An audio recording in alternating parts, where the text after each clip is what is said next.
Giờ mình chia sẻ thì mình xin gọi các bạn là các em, nhưng mà không phải đâu, đó là tập trung thi nhé. Chào tất cả các em. Bây giờ thầy sẽ chia sẻ về thông điệp tình yêu thương của Chúa Trời. Thưa các em, người ta thường dùng hình ảnh gì để nói về tấm lòng, nói về tình yêu thương? Đúng rồi, người ta dùng hình ảnh trái tim để nói về tấm lòng, nói về tình yêu thương của Đức Chúa Trời.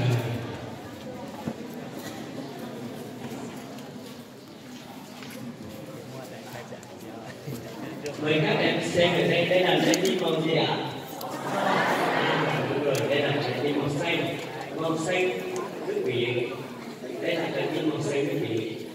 Trái tim này nhắc nhở các em rằng đây là một tình yêu thương bao la, một tình yêu thương rộng lớn như trời, như biển. Nhưng đó là tình yêu thương của ai vậy? Đúng rồi, đó là tình yêu thương của Đức Chúa Trời. Đó là tình yêu thương của Đức Chúa Trời. Vậy em có tin rằng có Đức Chúa Trời không? Tất cả chúng ta đều tin rằng có Đức Chúa Trời. Nhưng chúng ta thường nghĩ rằng Đức Chúa Trời là một thần dữ, một thần ghét chúng ta, một thần trừng phạt chúng ta khi chúng ta.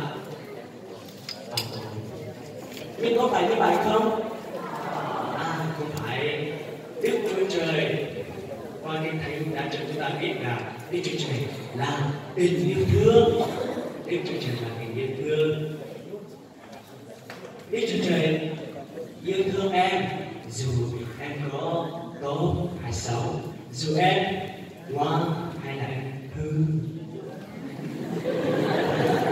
dù em siêng năng hay là em lười biếng, dù em yêu thương người khác hay là em còn ghét người khác, Đức Chúa Trời vẫn luôn yêu thương em.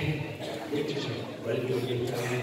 Kinh Thánh chép rằng Đức Chúa Trời tỏ lòng yêu thương Ngài đối với chúng ta khi chúng ta còn là người có tội. Và em có tin là Đức Chúa Trời yêu thương em không? Nếu em tin là Đức Chúa Trời yêu thương em hãy thay thế từ em vào yêu chúng ta nhé. Vậy em các em đọc theo thầy nhé. Đức Chúa Trời tỏ lòng yêu thương em khi em còn là người có tội.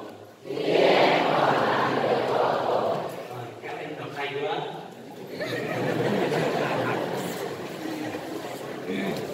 Nhưng chúng ta thắc mắc, Đức Chúa Trời yêu thương chúng ta, nhưng tình yêu thương không phải là chỉ qua cái việc nói, không phải chỉ qua lời thôi. Nếu mình chỉ nói là yêu thì nói dễ hơn, nhưng không phải. Tình yêu thương không phải qua việc làm nên đâu.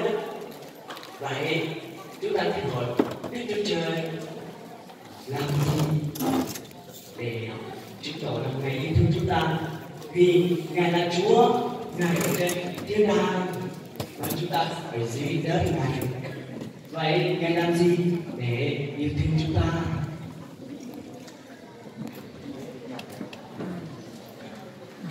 Các em xem đây, đây là trái tim màu gì? Đây là trái tim màu đỏ. Trái tim màu đỏ nhắc em rằng đây chính là những điều mà Chúa làm cho em, để em biết rằng đây là Chúa yêu em. Chúa là Chúa ở trên thiên đàng. Ngài là đấng tạo hóa, Ngài là thần. Thì mắt của chúng mình hay là chúng em, những người còn là người như vậy không thể nhìn thấy này được. Vậy thì Ngài đã làm gì?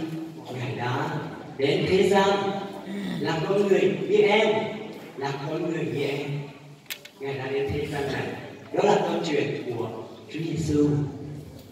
Mời các em xem trong trái tim này có bao nhiêu hình? Có ba hình.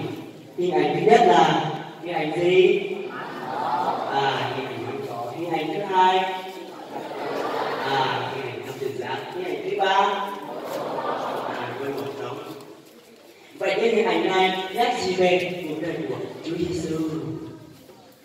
Hình ảnh mắng đỏ nhắc chúng ta rằng Chúa Giêsu đã Giáng sinh tại Triều Tiên. Hình ảnh thật quý giá nhắc chúng ta rằng Chúa Giêsu đã chết thay tội lỗi của em. Hình ảnh quay mỏ trống nhắc chúng ta rằng Chúa đã sống lại. Vậy là Chúa đã tỏ cho các em biết rằng Ngài yêu thương các em qua việc Ngài đã cho Chúa Giêsu Giáng sinh làm người. Chúa đã chịu chết thay tội lỗi của em. Chúa đã sống lại. Ngài đã cho em biết rồi rằng Ngài yêu thương em. Kinh Thánh chép rằng vì đối tượng lên chịu chết vì tội của chúng ta theo lời Kinh Thánh. Ngài đã bị cho đến ngày thứ ba Ngài sống lại theo lời Kinh Thánh. Vậy chúng em lại thắc mắc, Ngài làm như vậy rồi, Ngài đã tỏ ra tình yêu thương của Ngài rồi, Ngài đã để Chúa Giêsu đến thế gian này để làm người chịu chết thay tội lỗi của chúng ta, của các em, của Thầy. Vậy chúng em cần làm gì?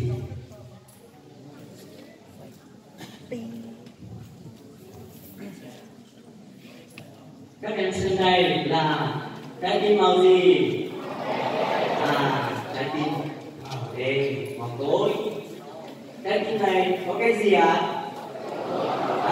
Có cái cửa. Nhưng mà cái cửa như thế nào? Cái cửa đang đóng kín. Vậy là kim.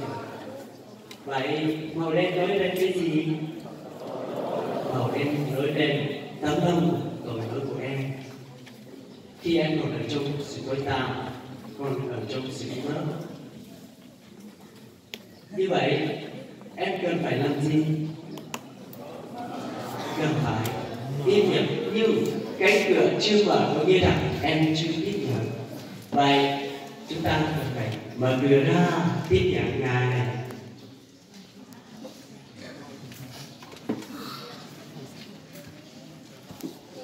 Cánh cửa đã mở ra có nghĩa là em tiếp nhận tình yêu thương của Ngài. Em đã tin việc Chúa Giêsu là đấng đã sinh ra, là đấng đã chịu chết thay cho tội lỗi của em, là đấng đã sống lại.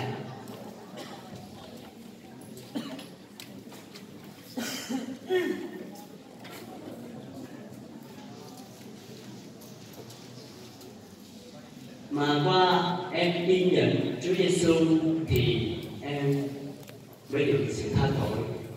Kinh Thánh chép rằng huyết của Đức Chúa Giêsu làm sạch mọi tội của chúng ta. Nhờ tin Chúa Giêsu mà em có sự sống của Ngài, đó là sự sống đời đời.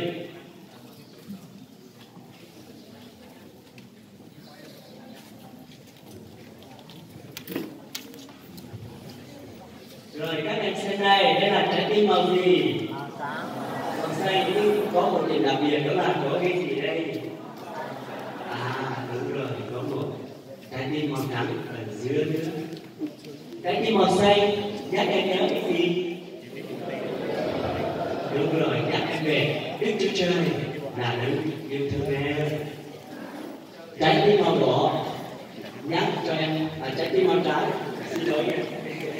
Trái tim màu trắng nhắc cho em biết rằng trước khi em chưa tin nhận Chúa thì em còn ở trong trái tim màu tối hay là còn ở trong sự tăm tối. Nhưng khi em đã tin nhận hay là tiếp nhận tình yêu thương của Đức Chúa Trời, khi em đã tin nhận những điều Chúa đã làm cho em, đó là Chúa đã sinh, Chúa đã chịu chết thay tội lỗi của em, đó là Chúa đã sống lại, thì Chúa biến đổi em từ